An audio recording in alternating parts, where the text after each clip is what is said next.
Ashes of Creation looks playable. Turn up the audio. Here we go. So Ashes of Creation, I think that they're going to have a beta really, really soon, guys. Like, we're going to be playing Ashes of Creation. Very fun.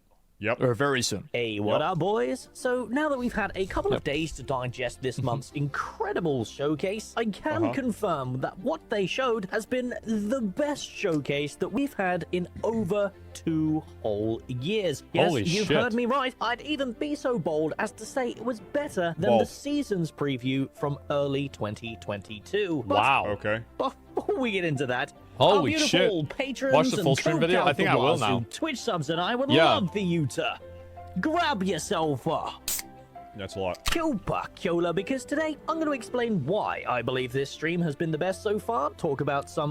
You know, my biggest concern about AOC is that the game is so visually stunning. The graphical fidelity is through the roof. It looks magnificent. And that's not good for an MMO. That's not, it's good for showcase videos. You say, wow, look at how beautiful it is. The better the game looks, the harder time it has handling 200-man world PvP events or 200-person world boss events. It just is going to lag out. Prove me wrong. Okay, the reason I have this opinion is because every single MMO that looks really nice has this problem. I mean, we've even got MMOs that look like shit that have this problem. The game is called Classic WoW. It looks like shit. I mean, it's old, it's cartoony, and it has a problem with accommodating this many people. So I don't know how in the hell this is going to do it. I don't know. Interesting implications Yeah, and why is provide this? some feedback to a few of the presentation points that hopefully you guys agree with. Now, with all that bollocks out of the way, let's begin, shall we? Okay. Okay, so as I said in the intro, despite the topic this month, I personally thought this showcase was the best showcase so far, period. If I'm honest, Yeah. I think Intrepid completely misrepresented what this live stream was actually about, because ultimately, the commission part of it was almost completely void and Yeah, skipped that's why I didn't over. watch And I think it. because of I thought it would that, be boring. they kind of shot themselves in the foot a little with their reach. Many people Yeah. were turned off by this month's topic, so they took this opportunity to skip watching it live entirely, which is a huge shame. Personally, I thought this live stream was much more of a dynamic world preview than actually focused on those kill and collect quests. So hopefully going forward, the team will be much more confident in the way that they present themselves. You're dominating the Gotcha, genre, bitch. bringing all these systems together, Intrepid. Fucking own it. Put these piece of shit MMOs in their place. And that It's called brings us Ashes to of the first Creation. of our points. What we saw this month was a culmination of all of the traditional systems I that will we say that, like, this does look like a real game. This looks like a real game for real boys. This is my speculation. I think that AOC is not going to blow up into mainstream normie stardom. It's not going to appeal to all of the 21-year-old Zoomer, ADHD, Adderall snorting, Fortnite playing, TikTok scrolling type of gamers. It's just not. This is a game for 35-year-old men that are balding. That's true. And that's us. Okay, so I'm excited, but it's not going to be a normie game. You know, it's no longer a beta. This actually looks pretty good.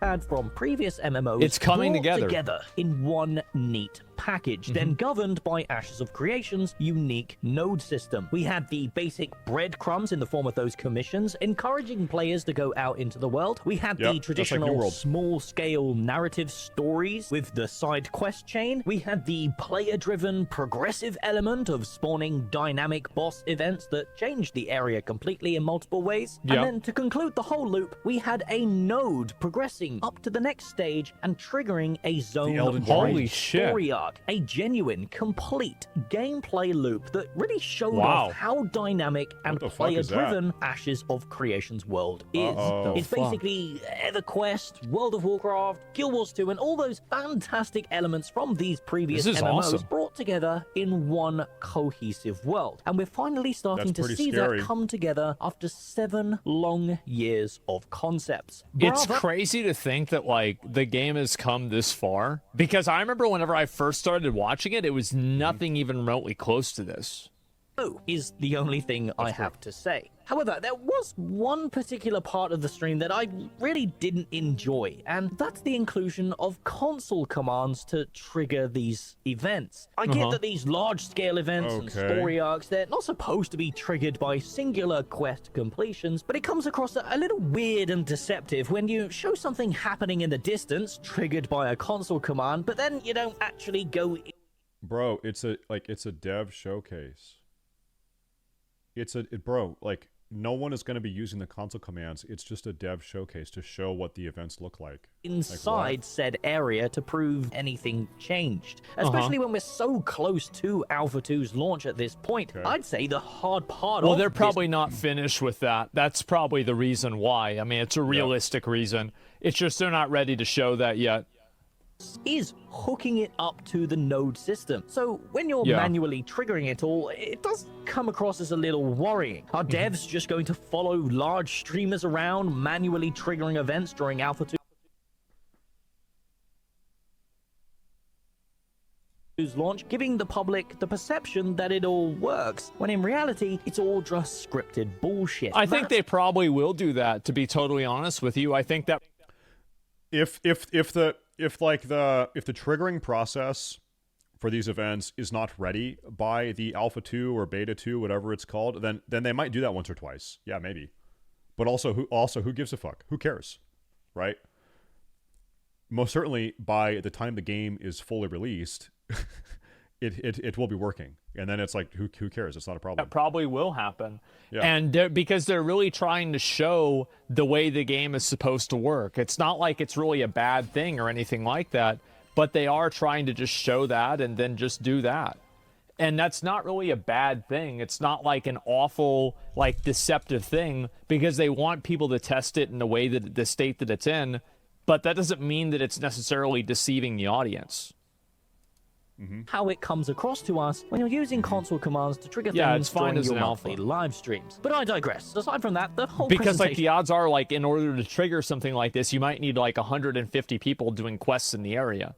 Well, you're not realistically going to be able to show that, like, organically. You're going to have to create the situation to occur.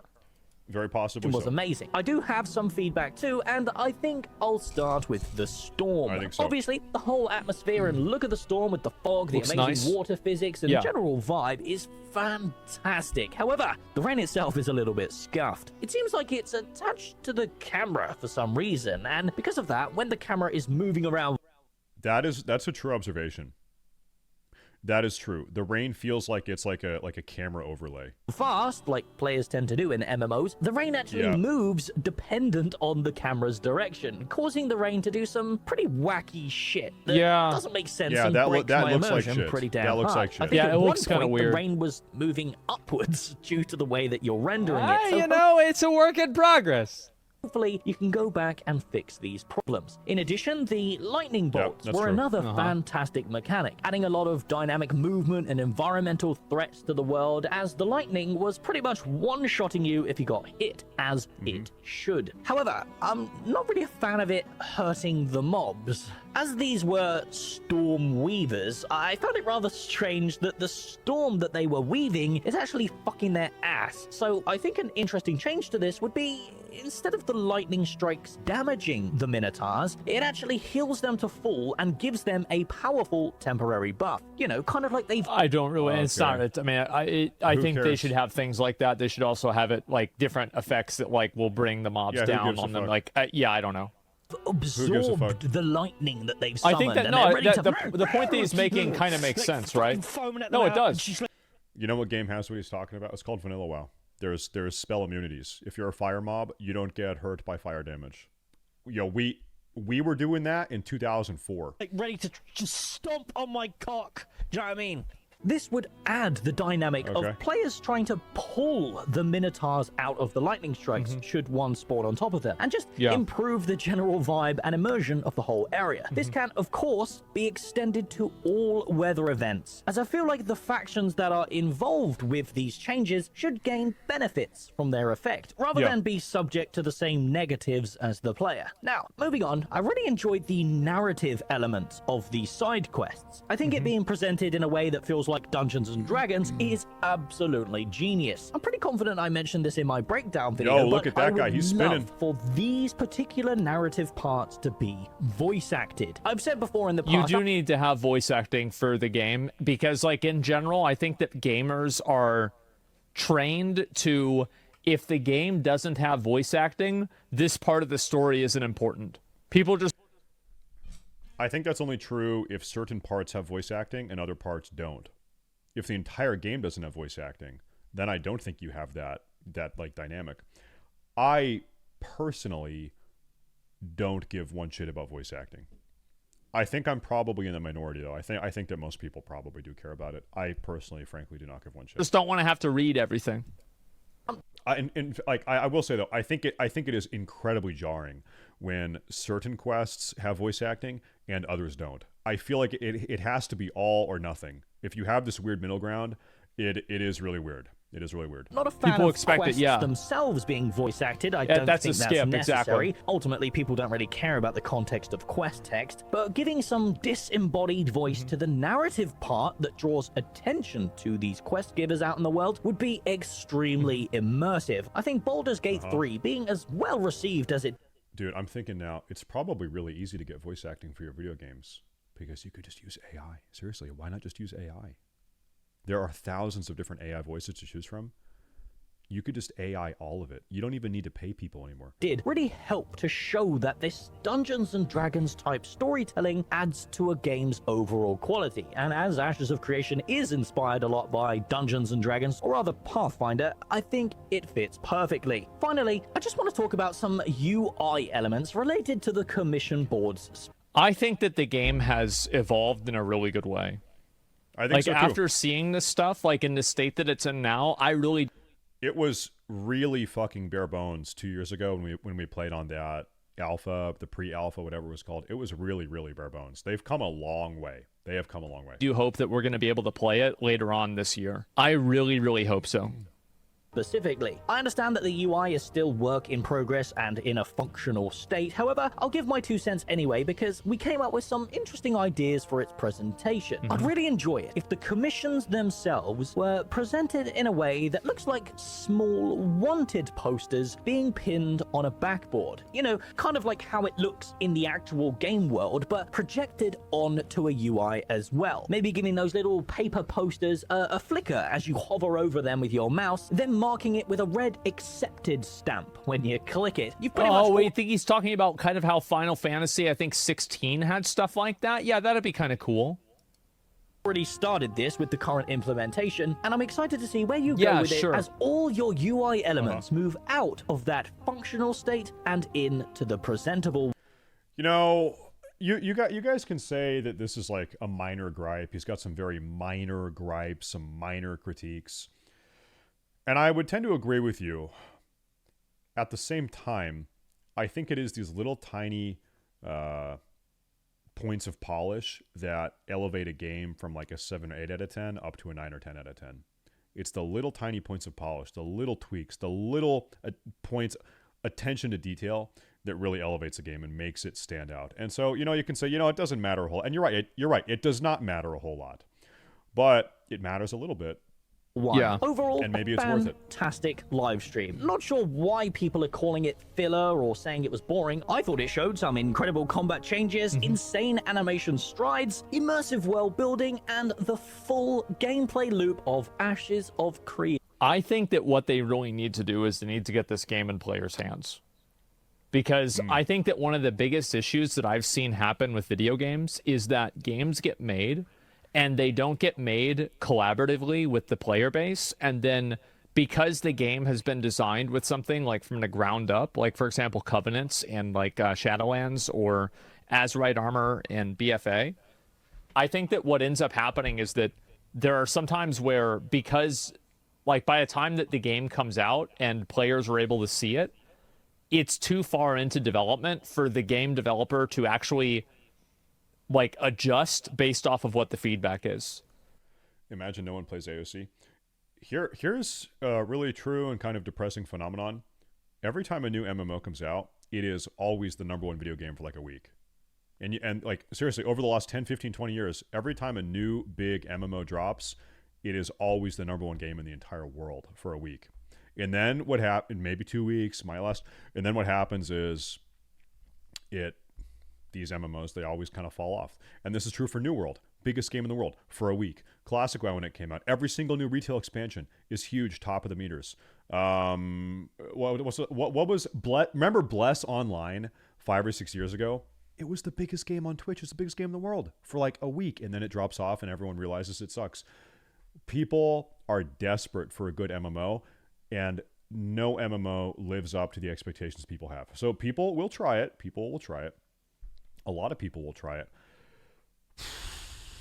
And we can cope that it's going to be good. So like my opinion is that I hope that they get this out as soon as possible, because if they don't, I worry that they might be too far along with certain things and then they won't be able to readjust.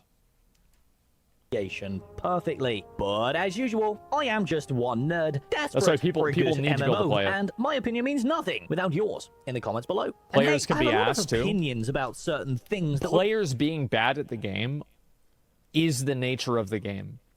Like, so this is a big issue that Retail WoW has. Retail WoW has a problem because a lot of players, like basically the difficulty of the game has outscaled the average player base. So like the game is so hard now that like you need a bunch of different add-ons, tools, you need to have played the game for a long time. You look at Retail WoW, it's impossible to know. It's a lot. I don't know if you can say half or most. I don't know what word you could use, but there are a lot of retail players that don't even engage with the like content of the game. They only collect things and farm old content. They don't even do normal raid. They don't do Mythic Plus. They don't do these things. All they do, their entire interaction with retail is one-shotting old bosses from 3 expansions ago and farming and collecting. There's a lot of people that do that. They don't even play the new content, right? And it's become so hard, it's unapproachable for new players. So whenever a large majority of your player base is having trouble with content, then that's a problem with the content. It's not like the game being harder is always a good thing. Sometimes that's a bad thing. And that's where, like, for example, you have a company like From Software that knows where to actually draw the line with like how to make good content versus bad content with Elden Ring. Because Elden Ring really wasn't that hard, but it wasn't made for people that have done 8 different modded runs of Dark Souls 3. It's made... Elden Ring can be as hard or as easy as you want it to, because within Elden Ring you can overfarm the content. Like if you're wiping on a boss, you can say, okay, you know what? I'm just not good enough to kill the boss. I can't do it. I've spent 10 hours wiping. I'm going to go farm levels, and I'm going to come back tomorrow or the next day, and I'm going to be, way over leveled, and then it's going to be easy. I'll tell you a funny story with Retail WoW. This happened during Legion. I was in like a casual heroic raiding guild in Legion. And there was I had turbo boomers in this casual raiding guild. There were people that were like 65. You had like grandmas and grandmas in this guild, and it was like not a good guild. And so we were progging through heroic, and I remember I was in Discord one night, and there was this old woman. She was a grandma. I don't know, she's 60, 65. She's an old woman, and we were hanging out in Discord one night. There were some other people there in this call too, and this woman said. She said, I think it's so nice that Blizzard added raids like Molten Core for us to go farm mounts in and pets in. And I said, huh? What do you mean? And she said, yeah, well, I just think it's cool that they added these raids that we could go and farm mounts in and farm pets and go farm appearances and transmogs. She didn't know that at one point Molten Core was current content. Like that was the raid. She didn't know that at one point, Throne of Thunder was the raid that people farmed, or like the raid that people progressed through. She thought that these raids only existed as an environment in which to farm pets or transmogs. I had never heard that take. It's like, oh wow, yeah, you're right. Yeah, I never thought about that. True, it was nice of them to add those raids to go farm pets in. True, good point. I wonder, and so there must be other people that think that. Maybe other people think that because they never played the older versions. I don't know. Made for people that want to play the game and enjoy the game. And the problem is, like, once you start developing a game for an audience that already exists, then you start losing the ability for that game to capture a new audience. And I think that's what happened with Retail WoW. And I think that's what happens with a lot of games. presented this month, and I simply cannot fit all my thoughts into one video. Therefore, I'll be breaking down some discussion related to sharing quest, potentials, and other community concerns throughout the rest of this month, so make sure to subscribe to the channel and come join us over at twitch.tv/progress as we wait for this game that quite literally doesn't exist because... It will. It will, guys. It will. Copium. Guys, it's gonna come out. It's gonna happen. It's gonna be so good. You just don't understand, guys. You just don't. I have a very strong feeling that when AOC releases, there will be peace in the Middle East. That the world will stand still. When Ashes of Creation comes out, the best MMO of all time, the Israelites, the Palestinians, they will put down their firearms. They will put down their weapons. North Korea, South Korea, Ukraine, Russia, they will put down their weapons and they will all be playing. They will all be playing the best MMO of all time together, and it'll usher in an era of world peace and unity. It's going to be amazing. Let's see if I can find the rest of this fine content. Yeah. Let me make sure I link you guys the video. I mean, I really do hope that Ashes of Creation comes out and it's good, man. I really do. So content made for the worst players will lead to better content. Content that's made, it's not for making it for the worst players. It's for making it accessible to a new player. Listen, this is what I think is the case. You can be mad about it. You can be happy about it. Doesn't matter. I think it's probably true nonetheless. Okay, this is not an IQ bell curve. This is a player skill bell curve. If you're like a 99 parser, if you're a 99 gamer, okay, you're a very high skill gamer. You represent a very small minority of the player base. And if you're a bottom 1% gamer, if you're one of the worst gamers, you're also likewise a very small minority of the player base. If you want to design a game, I think you want to target these players. You want to target the average, mediocre, medium gamer. You want like it's more important for these guys to be happy than it is for these guys to be happy. I'm not saying that they should be unhappy or that you should try to fuck those people over or throw them under the bus. So I'm not saying it's worth ignoring these people or those people, but really, like, if you want your game to appeal to as many people as possible, you're looking to make these people happy because there's the most of them. And maybe you don't care about that. Maybe as a game developer, you say, you know what, our game is not for casuals. Fuck them. Our game is for elite gamers. This is an elite gamer game. Okay, that's your decision, right? Chat, are there any games that are like designed only and solely for elite gamers? Fuck the casuals. Fuck the casuals. If you're a shitter, our game is not for you. This game is for the gamers. Like Path of Exile, kind of. Yeah, I think so. Maybe some RTS games, Tarkov, Dark Souls games. Yeah, maybe so. Yeah, I think you're right. And okay, that's your choice. But if you want your game to make as much money and appeal to as many people, you want to have 100 million people playing your game, you want your game appealing to as many people as possible. And so I guess it comes down to the intentions of the studio. What do they want? So it's not about whether a player is good or bad. It's about whether approaching the content takes a degree of context and understanding that is acquired from playing the game for a long period of time. And I think that's one of the issues that games like, for example, Path of Exile, World of Warcraft, I think Fortnite ran into this too, is that the games become incredibly more complex and the metas for the game evolve so much that it alienates the average player. So it's up to the developer to make sure that that doesn't happen and that their game design doesn't. Fortnite is a good example because you saw the degree to which being a hyper Adderall juiced up builder completely dominated the meta. And then it like the gap between those really good builders and like the average players, it got so wide that people just kind of got sick of it. Yeah, and so true. And so this was maybe 2 years ago. Fortnite brought back. They did fresh Fortnite servers where there is no building. There's no building allowed, and people loved it. It actually kind of like revived the game because people were so overbuilding. Reinforce and encourage a further separation between what an average player is and what a good player is.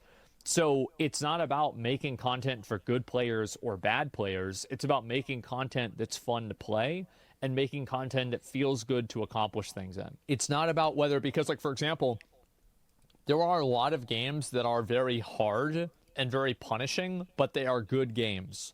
Like, I'll give you some examples here. I think V Rising is pretty hard. Like, especially against some of those bosses, it is. Let's see, what else besides that? Sekiro. extremely hard game. Never playing but it's this. a very good game. Remnant, very difficult game if you're playing the high levels, but Never it's heard of very, it. very good.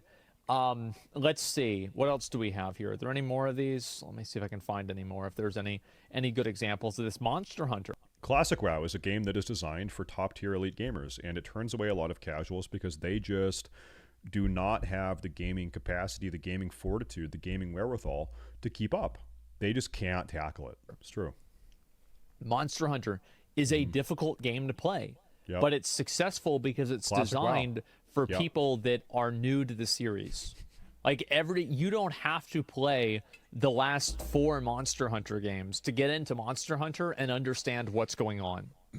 It's challenging, but it's challenging in a way that's accessible. I think I have watched a little bit of this game on Twitch. I've never played it myself. This game seems so fucking boring. I've watched probably a half hour of Monster Hunter content. You love it. You love it. Man, to me, oh God. Maybe it's a game where it's fun to play but not fun to watch. I haven't played it. I've only watched it. There's challenging in a way that's inaccessible and challenging in a way that's inaccessible. And I think that, for example, Path of Exile and I think that World of Warcraft are inaccessible in terms of a lot of the challenges that they present to a new player. And a lot of times you have people that are like, yeah, I have no problem with it. Like, it's not complicated at all. What are you talking about? And, like, you ask them, how long have you been playing? Oh, I've been playing since 2010. Okay, well, you've been playing for almost 15 years. So, big surprise. It's not complicated for you.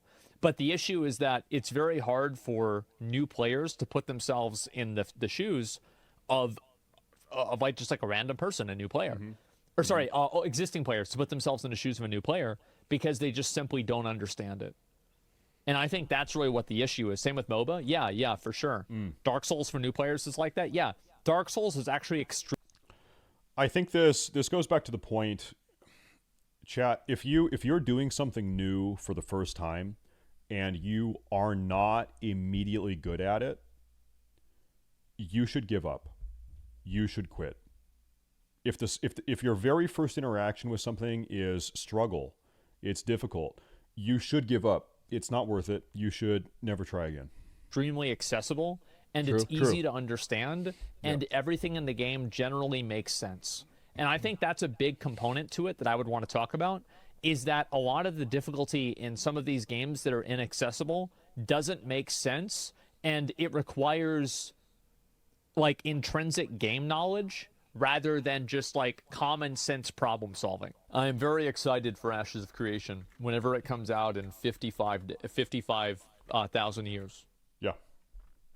That's probably about what it'll be. Okay, let me link that video too. Good video.